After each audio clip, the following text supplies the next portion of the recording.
প্রিয় শিক্ষার্থীরা, আজকের ক্লাসে তোমাদের স্বাগত জানাচ্ছি। আমি এর আগে তোমাদের ভেক্টর বিষয়টা নিয়ে একটু আলোচনা করেছিলাম। ভেক্টরের সেই ক্লাসটাতে তোমাদেরকে আমি ভেক্টর সম্পর্কে ধারণা দিয়েছি। ভেক্টর কি, ভেক্টরের মান কীভাবে বের করি, বিভিন্ন রকমের ভেক্টরের সংজ্ঞা দিয়েছি এবং ভেক্টরের ডট গুণন নিয়ে আলোচনা করেছি। এখন আমি ভেক্টরের যে বিষয়টা নিয়ে আলোচনা করব সেটা হচ্ছে ভেক্টরের লম্ব অভিক্ষেপ বা অভিক্ষেপ বা স্কেলার অভিক্ষেপ। ভেক্টরের লম্ব অভিক্ষেপ, যেটাকে শুধু অভিক্ষেপও বলা হয়, এটাকে আবার স্কেলার অভিক্ষেপও বলা হয়। স্কেলার অভিক্ষেপ, ঠিক আছে। তাহলে দেখো, ধরি ও এ বরাবর এই ভেক্টরটা কাজ করছে, আবার ধরো ও বি বরাবর বি ভেক্টরটা কাজ করছে।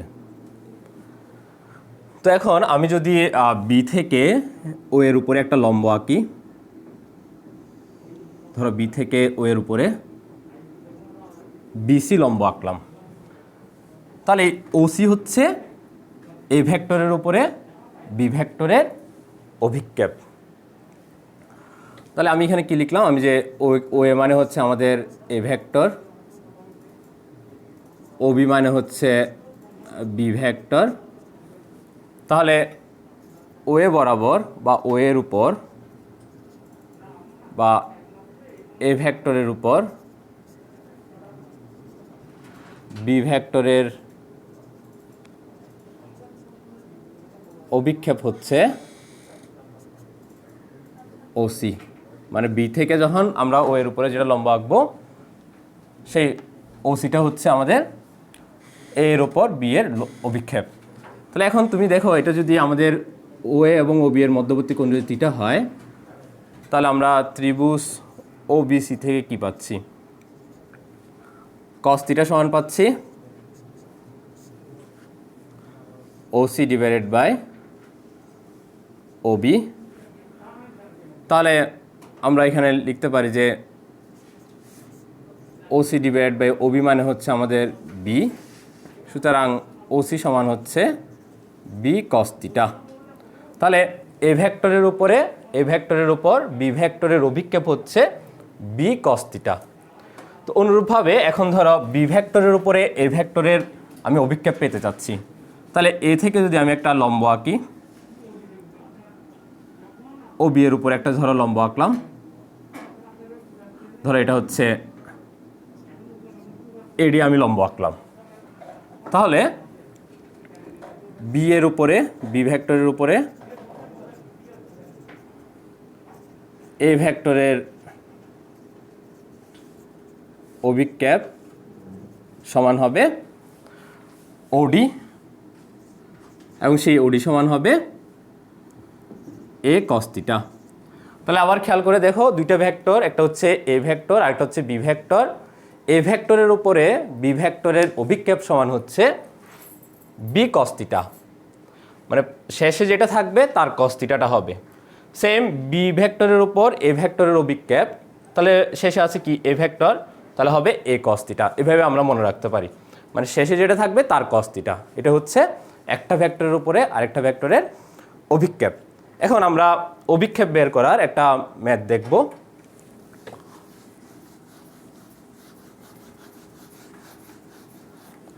ধরো বি একটা ভেক্টর, বি ভেক্টর আর সমান হচ্ছে 6i minus 3j plus 2k বরাবর এই আরেকটা ভেক্টর, সেটা সমান হচ্ছে 2i plus 2j plus k। তাহলে বি ভেক্টর বরাবর এ ভেক্টরের বি ভেক্টরের ওপর লিখতে পারি এ ভেক্টরের অভিক্ষেপ, ধরো তোমাকে বের করতে বলল, অভিক্ষেপ নির্ণয় করো। ওকে, তাহলে আমরা কি জানি? আমরা জানি হচ্ছে বি ভেক্টরের ওপর এ ভেক্টরের অভিক্ষেপ সমান, একটু আগে অভিক্ষেপ সম্পর্কে আমরা জানলাম, সেটা হচ্ছে শেষে যেটা থাকবে যে এ ভেক্টর আছে, তাহলে এ কস থিটা হবে, এ কস থিটা। এখানে কিন্তু ভেক্টর সাইন হবে না, ভেক্টর এর মান বুঝাবে, এ কস থিটা। তাহলে আমরা এ কস থিটা কোত্থেকে পাই?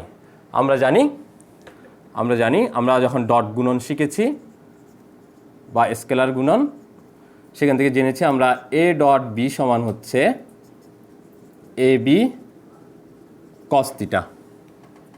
তাহলে খেয়াল করে দেখো, এখান থেকে আমরা পাচ্ছি এ কস থিটা সমান হচ্ছে A dot B divided by B ভেক্টরের মান। তাহলে আবার বলছি, বি ভেক্টরের উপর এ ভেক্টরের অভিক্ষেপ মানে হচ্ছে এ কস থিটা। তাহলে এ কস থিটা আমরা কোত্থেকে পাই? আমরা ডট গুণন থেকে পাই। এ ডট বি সমান হচ্ছে A B cos theta, that means A cos theta সমান হচ্ছে A dot B divided by B.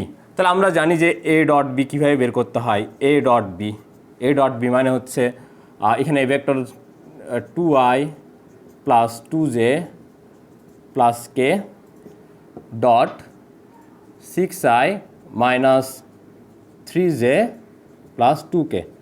তাহলে আমরা জানি দুইটা ভেক্টর যখন ডট গুণন করি, a1 b1 plus a2 b2 plus a3 b3, মানে i j k এর সহগগুলোর গুণ করে যোগ করলেই হয়। তাহলে এখানে 2 into 6, 2 into minus 3, 1 into 2, that means 12 minus 6 plus 2। তাহলে এখান থেকে আমরা পাচ্ছি 8। এ ডট বি সমান আমরা কি পেলাম? আমরা 8 পেলাম। তাহলে আমাদের আবার কি লাগবে? আমরা বি ভেক্টরের মানটাও লাগবে আমাদের। তো তোমরা জানো একটা ভেক্টরকে মান যখন বের করি, এ যদি একটা ভেক্টর হয় √a1 square plus a2 square plus a3 square, same B ভেক্টরের মান বের করছি। তাহলে √b1 square, that means I এর যে সহগটা আছে 6 square plus minus 3 square plus 2 square. তাহলে এখান থেকে আমরা পাচ্ছি দেখো √49, দ্যাট মিনস 7। তাহলে আমরা এখন পেয়ে গেলাম বি ভেক্টর বরাবর বা বি ভেক্টরের ওপর এ ভেক্টরের অভিক্ষেপ সমান হচ্ছে, মানে এ কস থিটা সমান হচ্ছে এ ডট বিকে বি দিয়ে ভাগ করতে হবে, দ্যাট মিনস 8/7। এটা হচ্ছে আমাদের অ্যান্সার। ক্লিয়ার? তাহলে আমরা একটা নিয়ম জানলে কোনো ভেক্টরের উপরে আরেকটা ভেক্টরের অভিক্ষেপ ইজিলি বের করতে পারি। তাহলে মনে রাখবো, শেষে যে ভেক্টরটা দেওয়া থাকবে তার কস থিটা হবে। এবার তার কস থিটা কোত্থেকে পাই? ডট গুণন থেকে পাই। এভাবে মনে রাখলে একটু সুবিধা হবে, কখনো ভুলার সুযোগ নেই। তাহলে আমরা এ ডট বি এর মানটা বের করলাম, বি ভেক্টরের মান বের করলাম, এ ডট বিকে বি ভেক্টরের মান দিয়ে ভাগ করে দিলাম। তাতে আমরা বি ভেক্টর বরাবর বা বি ভেক্টরের ওপর এ ভেক্টরের অভিক্ষেপ পেয়ে গেলাম। তাহলে এভাবে তোমরা অভিক্ষেপ বের করার বাকি ম্যাথগুলো করতে পারবে। এখন যে বিষয়টা নিয়ে আলোচনা করব সেটা হচ্ছে ভেক্টরের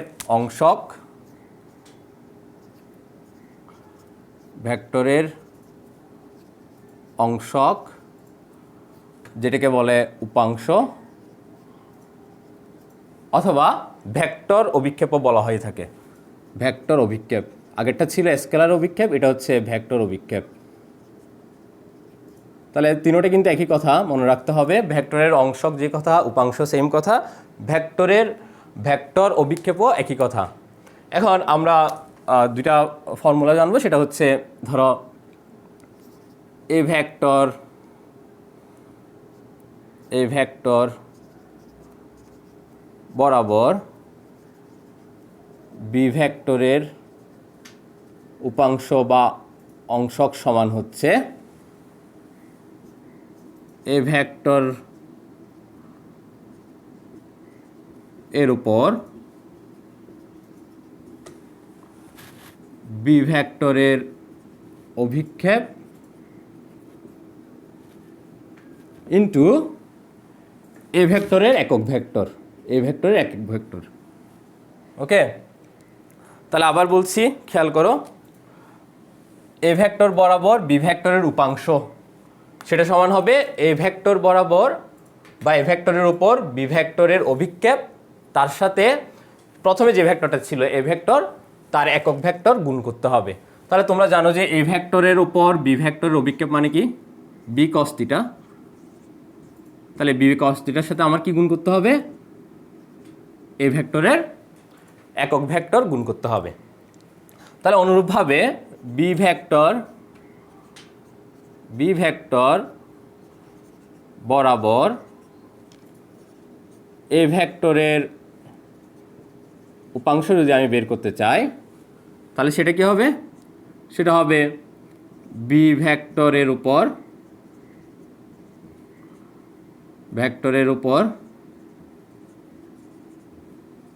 এ ভেক্টরের অভিক্ষেপ তার সাথে প্রথমে যে বি ভেক্টরটা ছিল সেই বি ভেক্টরের একক ভেক্টরটা গুণ করতে হবে। দ্যাট মিন্স এ কস থিটার সাথে বি ভেক্টরের একক ভেক্টর গুণ করতে হবে। তাহলে আমরা মনে রাখতে পারি একটা ভেক্টরের উপরে আরেকটা ভেক্টর বা একটা ভেক্টর বরাবর অন্য একটা ভেক্টরের উপাংশ যদি বের করতে বলে তাহলে ওই ভেক্টরটার উপর অন্য ভেক্টরটার অভিক্ষেপ তার সাথে প্রথমে যে ভেক্টরটা লিখেছি সেই ভেক্টরটার একক ভেক্টর গুণ করতে হবে। এভাবে আমরা বের করতে পারি। তাহলে আমরা এখন ভেক্টরের উপাংশ বের করার একটা ম্যাথ করব, ভালোভাবে খেয়াল করবে। ধরো যদি তোমার প্রশ্ন হয় যে এ একটা ভেক্টর দেয়া আছে, এ ভেক্টর সমান হচ্ছে 3i plus 2j plus 6k, এর দিক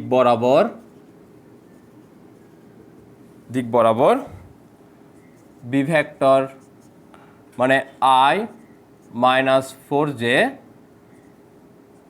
মাইনাস 3k এর উপাংশ বা অংশক নির্ণয় করো। এটা ধরো তোমার প্রশ্ন। এই একটা ভেক্টর বলছে সেই ভেক্টরের দিক বরাবর বি ভেক্টরের উপাংশ নির্ণয় করতে হবে। তাহলে এটার অ্যান্সারটা আমরা সমাধানটা করব।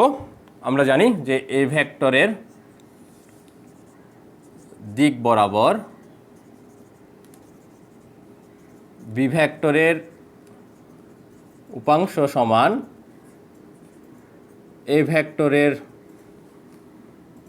ওপর বি ভেক্টরের অভিক্ষেপ, তারপর তার সাথে কি গুণ করতে হবে, সে প্রথমে যে ভেক্টরটা ছিল এ ভেক্টরটার একক ভেক্টর গুণ করতে হবে। একক ভেক্টর কীভাবে প্রকাশ করে তোমরা জানো, ক্যাপ সাইন দিতে হয়। দ্যাট মিনস আমার বের করতে হবে এ ভেক্টরের উপর বি ভেক্টর অভিক্ষেপ মানে হচ্ছে বি কস থিটা, আর বি কস থিটার সাথে গুণ করতে হবে কি, এ ভেক্টরের একক ভেক্টর। তো এইভাবে শিখলে আমার মনে হয় যে ভালো হয়। সরাসরি ফর্মুলা জানাচ্ছে, আমরা একটু বুঝে শুনে শিখলাম। কারণ অনেক সময় তোমাকে এ বি উল্লেখ করে না দিয়ে এই ভেক্টরের দিক বরাবর অন্য ভেক্টরের উপাংশ, তখন তুমি শেষে যেটা আছে তার কস থিটাটা লিখবে এবং প্রথমে যেটা আছে তার একক ভেক্টরটা বের করে দুইটা গুণ করে ফেলবে। তাহলে বি কস থিটা আমরা কোত্থেকে পাবো, আমরা জানি এ ডট বি সমান হচ্ছে এ বি কস থিটা। তাহলে এখান থেকে বি কস থিটা সমান হচ্ছে A dot B divided by A. Okay, তাহলে আমরা এ ডট বি বের করে নিই। এ ডট বি কীভাবে বের করি, আমরা ভেক্টর দুটার মধ্যে গুণ করলে হয় না। তাহলে 3 into 1 plus 2 into minus 4 plus 6 into minus 3, that means 3 minus 8 minus 18। তাহলে এখান থেকে আমরা কি পাচ্ছি, আমরা পাচ্ছি মাইনাস 23। ঠিক আছে, তারপরে আবার ধরো এ ভেক্টরের মান হচ্ছে root over 3a square plus 2a square plus 6a square, that means root over 49 মানে হচ্ছে 7। ঠিক আছে, 7। তাহলে আমরা এ ভেক্টরের আবার মান কীভাবে বের করি, একক ভেক্টর কীভাবে বের করি? এ ভেক্টর, একক ভেক্টর মানে হচ্ছে এ ভেক্টরটাকে এ ভেক্টরের মান দিয়ে ভাগ করতে হয়। তাহলে আমরা এখান থেকে কি পাচ্ছি? এ ভেক্টরের মান পেয়েছি আমরা 7, আর এ ভেক্টর সমান ছিল 3i plus 2j plus 6k। ঠিক আছে, তাহলে এখন সব মিলিয়ে আমরা যেটা বের করতে চাচ্ছিলাম, এই যে এটা বি কস থিটা ইন্টু এ ভেক্টরের একক ভেক্টর, তাহলে আমরা লিখতে পারি, তাহলে এখন বি কস থিটা ইন্টু এ ভেক্টরের একক ভেক্টর সমান হচ্ছে, তো বি কস থিটা সমান আমরা A dot B by A dot B মানে এ ডট বি সমান ছিল -23, সেটাকে এ দিয়ে ভাগ করলে 7 দিয়ে ভাগ করলাম, আর একক ভেক্টরের মান পেয়েছি 3i plus 2j plus 6k divide by 7। তাহলে আমরা ফাইনালি কী পেলাম? আমরা ফাইনালি পেলাম -23 divide by 49 into 3i plus 2j plus 6k। এটা হচ্ছে আমাদের অ্যান্সার। তাহলে আমরা একটা ভেক্টরের ওপর বা একটা ভেক্টরের দিক বরাবর অপর ভেক্টরের উপাংশ বের করতে পারবো। সেটা হচ্ছে আমরা এ ভেক্টরের দিক বরাবর বি ভেক্টরের উপাংশ সমান হবে এ ভেক্টরের উপরে বি ভেক্টরের অভিক্ষেপ, এবং প্রথমে যেহেতু এই ভেক্টরটা ছিল সেই ভেক্টরটার একক ভেক্টর দিয়ে গুণ করতে হবে। তো বি কস থিটা পেতে হলে আমাদের ডট গুণন লাগবে। এ ডট বি সমান এ বি কস থিটা, এখান থেকে বি কস থিটা সমান A dot B by A dot B এর মান বের করলাম -23, এ ভেক্টরের মান আসলো 7। অনুরূপভাবে এর একক ভেক্টর মানে কি? এর একক ভেক্টর মানে হচ্ছে এ ভেক্টরটাকে এ ভেক্টরের মান দিয়ে ভাগ করতে হয়। এবার একক ভেক্টর পেয়ে গেলাম। এবার এই দুটো আমরা গুণ করলাম, গুণ করলে দেখা যাচ্ছে আমাদের অ্যান্সার আসলো -23/49 into 3i plus 2j plus 6k। তো এইভাবে আমরা যে কোনো ভেক্টরের উপাংশ বের করতে পারি, একটা ভেক্টরের দিক বরাবর অন্য একটা ভেক্টরের উপাংশ বের করতে পারি। তাহলে একটা যদি নিয়ম শিখি তাহলে এভাবে যতগুলো ম্যাথ আসবে আমরা সবগুলোই করতে পারবো।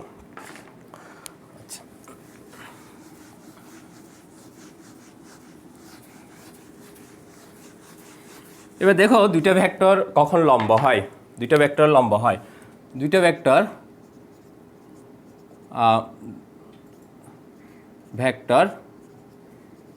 এ ও বি পরস্পর লম্ব হবে যদি A dot B is equal to 0 হয়। A dot B is equal to 0 হয়। কারণ কি? কারণ তুমি জানো এ ডট বি সমান হচ্ছে এ বি কস থিটা।